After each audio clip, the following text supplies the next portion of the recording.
దీనమ్మ జీవితం. Hi friends, welcome to our channel PJ talks review and దీనమ్మ జీవితం. రివ్యూలోకి వెళ్ళిపోయే ముందు ఒక చిన్న విషయం ఏంటంటే, కొత్త వాళ్ళు మన ఛానల్ చూస్తుంటే మన ఛానల్ సబ్స్క్రైబ్ చేసుకోండి.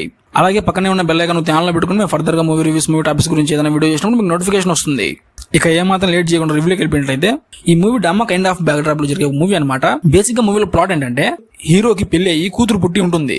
ఇదిలా ఉంటే హీరోకి ఒక అమ్మాయితో ఎఫ్ఐఆర్ నడుస్తూ ఉంటుంది. ఈ పంచాయతీ కాకుండా తన లైఫ్ లో తనకున్న డ్రీమ్ ఏంటంటే, ఏదో ఒక రోజు తన డైరెక్టర్ అవ్వాలని డ్రీమ్ ఉంటుంది.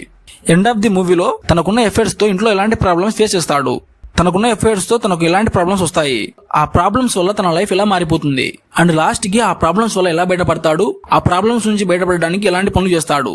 ఇవే కాకుండా తన లైఫ్ లో తన డైరెక్టర్ అవ్వాలనే డ్రీమ్ ఫుల్ఫిల్ అవుతుందా లేదా అనే ఒక బేసిక్ ప్లాట్ మీద బేస్ అయి ఉంటుంది అనమాట మూవీ.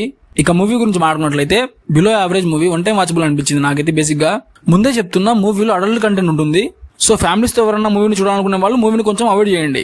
లేదు, ఒకవేళ మీరు మూవీని ఫ్యామిలీస్ తో చూడాలనుకుంటే ఇంట్లో వాళ్ళ దెబ్బకు మెడకాయ మీద తలకాయ ఉండదు, సో జాగ్రత్తగా చూడండి. ఇక మూవీ గురించి మాట్లాడుకుంటే, 2 hours 5 minutes రన్ టైం తో మూవీ ఉంటుంది. 2 hours 5 minutes లో first half and second half లో బేసిక్ గా లాగ్ అవుతుందని ఫీలింగ్ అయితే వస్తుంది. జనరల్ గా మూవీ ఎలా ఉంటుందంటే, 10 నిమిషాలు మూవీలో స్టోరీ చూపిస్తే ఇంకో 10 నిమిషాలు మూవీలో రొమాన్స్ ఉంటుంది. ఆ విధంగా ఉంటుంది మూవీలో ప్లాట్.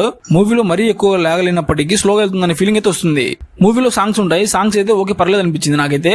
దీనమ్మ జీవితం అనే టైటిల్ ఏదైతే ఉందో అది చాలా కొత్తగా అనిపించింది నాకైతే. హీరోకి ఎలాంటి ప్రాబ్లమ్స్ వస్తాయి, ఆ ప్రాబ్లమ్స్ నుంచి ఎలా బయటపడతాడు, ఇక మధ్య మధ్యలో రొమాన్స్ సీన్స్, ఇదే ఉంటుంది మూవీ అంతా కూడాను. ఇక మూవీలో చెప్పుకోదగ్గ విషయాలు కూడా పెద్దగా అయితే ఉండవు.